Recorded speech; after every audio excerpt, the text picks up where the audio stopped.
Alamin wabihi nasta'in ala umuri dunya waddin. Wassalatu wassalamu ala asrafil anbiya'i wal mursalin Sayyidina Muhammadin wa ala alihi wa ashabihi ajma'in, amma ba'd. Jamaah yang dimuliakan Allah, alhamdulillah, puji dan syukur kita panjatkan kehadirat Allah Subhanahu wa ta'ala. Oleh karena pada hari yang berbahagia ini kita masih diberikan kesempatan, kekuatan dan kesehatan untuk berkumpul bersama-sama di tempat ini dalam rangka melaksanakan sholat subuh secara berjamaah. Salawat dan taslim kita sampaikan kepada junjungan kita Nabiullah Muhammad sallallahu alaihi wasallam, Nabi yang diutus oleh Allah sebagai uswatun hasanah, rahmatan lil alamin. Nabi yang diutus oleh Allah sebagai contoh teladan yang baik dan sebagai rahmat bagi seluruh alam semesta ini. Jemaah yang dimuliakan Allah, kadang manusia menilai kebaikan Allah itu dari sisi materi. Jika ia diberikan kekayaan yang melimpah, dia menganggap bahwa itu adalah kebaikan dari Allah Subhanahu wa ta'ala. Akan tetapi jika ukuran kebaikan Allah itu dilihat dari sisi materi, maka hanya sedikit orang yang merasa bersyukur atas kebaikan Allah. Kenapa? Karena masih banyak orang yang berada pada di bawah garis kemiskinan. Sesungguhnya kebaikan Allah itu meliputi seluruh makhluknya. Coba kita lihat satu contoh, orang yang terbaring di rumah sakit, oleh dokter diberikan oksigen.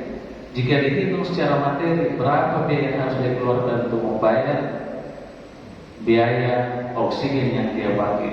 Kita yang sehat ini, dari tidur sampai tidur lagi, menggunakan oksigen secara gratis. Jika semua ini kita hitung secara materi, maka tidak akan cukup tinta untuk mencatatnya. Jemaah yang dimuliakan Allah, mari kita renungkan sebuah hadis dari Nabi sallallahu alaihi wasallam. Arba'atun man ukhtiya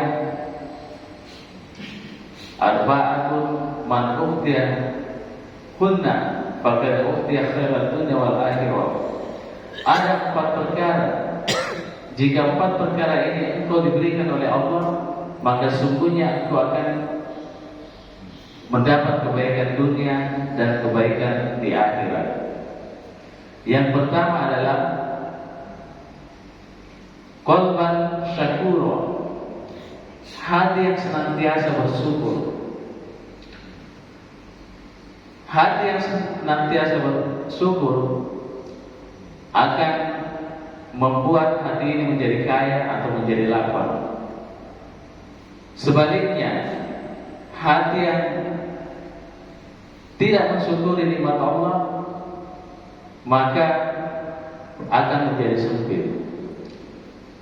Orang yang diberikan oleh Allah harta kekayaan yang banyak, kemudian dia bersyukur, maka nikmat itu akan ditambah.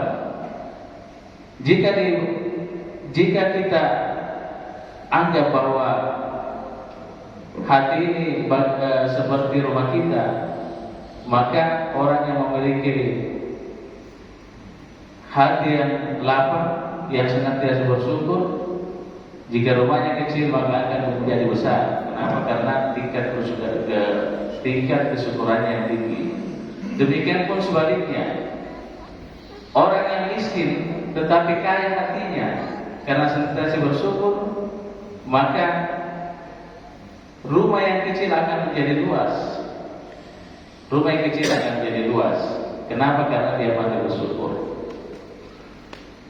Jemaah yang dimuliakan Allah Subhanahu wa ta'ala, Allah memberikan materi itu ada 2 jenis. Ada materi yang diberikan yang dapat dilihat secara kasat mata, seperti misalnya kita diberikan harta kekayaan, tanah, rumah, mobil dan sebagainya. Tapi ada juga kebaikan Allah yang diberikan secara material. Kita diberikan kesehatan, kita makan, kemudian makanan itu kita nikmati. Itu pun adalah kebaikan Allah. Coba kita lihat, ada orang yang punya banyak uang, pergi di restoran mahal, makan makanan yang luar biasa, tapi sesungguhnya dia tidak nikmati karena semua kurang. Dikasih ikan mau daging, dikasih daging, pokoknya dia jadi kurang. Tapi orang yang miskin akan tetapi tingkat kesyukurannya tinggi, dia makan tahu dengan tempe saja, sudah dia nikmati. Sesungguhnya kenikmatan dari apa yang kita makan itu hanya sebatas tenggorokan. Setelah itu masuk di perut, sudah jadi masalah bagi orang yang kolesterol, orang yang gula dan sebagainya. Jadi itu yang pertama, mensyukuri nikmat yang diberikan oleh Allah. Yang kedua adalah lisan yang senantiasa berzikir. Jadi lisan yang senantiasa berzikir. Orang yang senantiasa berzikir, jika dia tertimpa musibah, dia katakan inna lillahi wa inna ilaihi raji'un. Jika diberikan kenikmatan, alhamdulillah.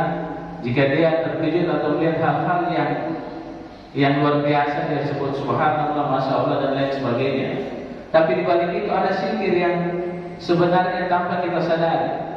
Dengan melihat kebesaran Allah ciptaannya, kita melihat alam semesta ini, kita lihat bintang yang berkilau dengan jumlah yang tidak terbatas, kita melihat gunung yang menjulang tinggi, kita melihat hamparan lautan yang biru yang tidak berujung, kemudian kita membesarkan nama Allah.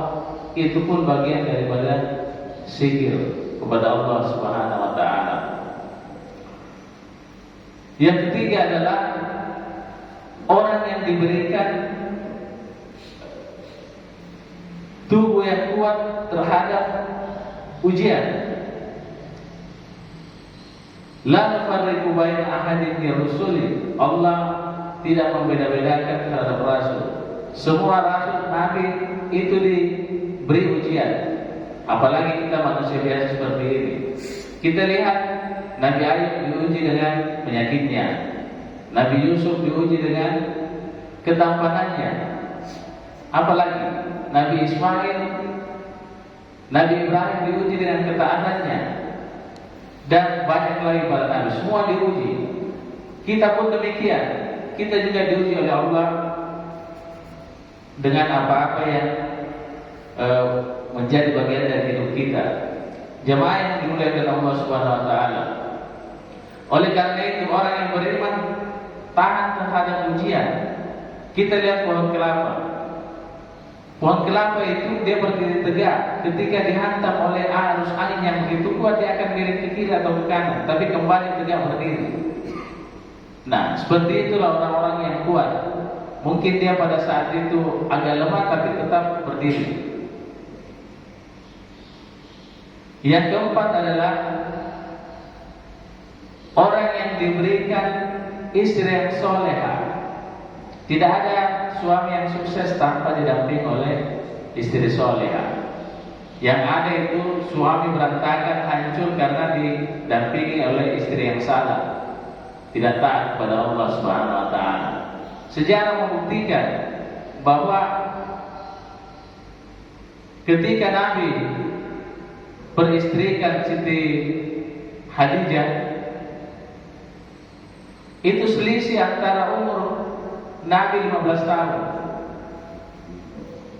Tetapi Nabi SAW memilih Khadijah bukan hanya sebagai istri, tapi juga sebagai pendamping.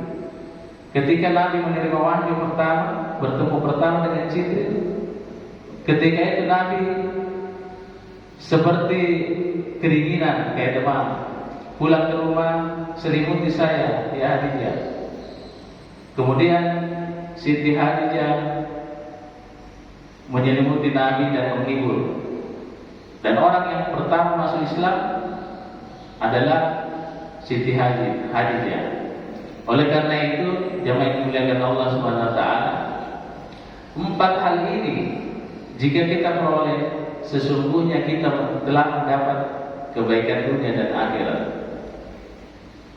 Jamaah yang dimuliakan Allah, oleh karena itu marilah kita berusaha di sisa umur kita, karena umur kita ini ada batasnya. Tapi ketika kita mati, panjang masa penantian itu.